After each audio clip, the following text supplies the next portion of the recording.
Hello everyone, this is Dungeon Master Boba coming at you with yet another video. This time I'm going to continue my talk about Antagonist. Um, this time we're going to go into how to pull off interesting plot twists. This one's not going to be too long because that is going to be short and sweet and to the point, at least I hope. Without further ado, let's get right into it.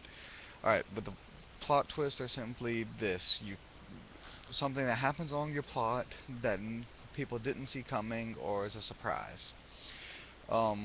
Plenty of movies and books have them, just about everywhere you look. One very popular TV show game and book, Game of Thrones, has plenty of plot twists to look at for inspiration.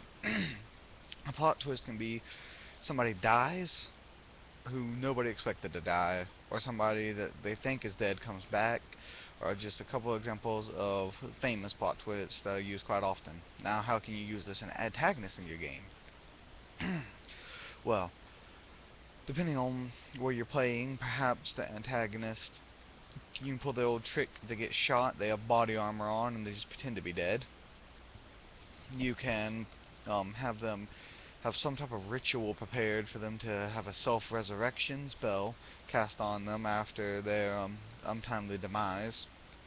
Perhaps you could have it where the players kill someone and then the real villain reveals themselves afterwards, after the players have exhausted themselves to destroy the minion, which can be kind of brutal, so you might want to use that sparingly. There's another way to use a plot twist is one of the players themselves are the real villain. You'd have to, of course, be in cahoots with the player. It can be very fun, but very challenging to pull off. The more plot twist can go along the lines of their mentor or their closest ally could be the true villain in disguise. Like if you want to do something really devious, you can have it so that you give them a party member who they grow attached to, becomes friends with, and everything, whether it's an NPC or another player, and just make them very lovable. And then, when they finally defeat the boss, the other party member either shows up late or hung back in the fight, and then reveals their true nature and strikes. Also, the plot twist, like I said in my other video, should tie into the character's backstory, like the antagonist, and if you have any connections to your player characters, make them tie into their backstory. I'll leave a link to that other video in the description below if you want to go check that out to find out more about fleshing out the backstory. But plot twists are pretty simple, but pretty effective at the same time. You gotta build up tension to them, though. You can't just pop one in there out of nowhere. It has to build tension. Perhaps someone has a twin, and the players see one twin's good, one twin's evil, and then they find out, like, way later on at a pivotal moment in the story. A good plot twist example of the antagonist was Star Wars, warning, spoilers for Star Wars Episode 5 if you haven't seen it already, is how Darth Vader was Luke's father.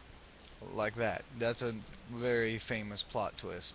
You know, build up the tension, build up the anxiety, and then just smack your players upside the head with some crazy plot twist that they would have never seen coming.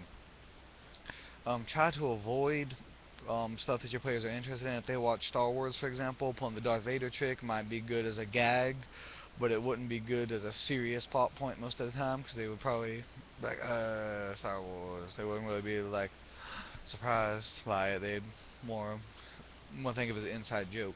Just try to avoid doing that unless that's what you're going for, is a type of a joke with the plot twist. But in general, if you use plot twists correctly, they can be pivotal moments in the story which can really make or break a character. But yep, this video, I think I've covered all the finer points. If you have any more questions, feel free to leave a comment below. Like, subscribe, and favorite if you liked it. If you dislike it, leave a comment telling me why, and I'll try to do better next time. But, as always, this is Dungeon Master Boba, signing off. Thank you for watching. Have a nice day.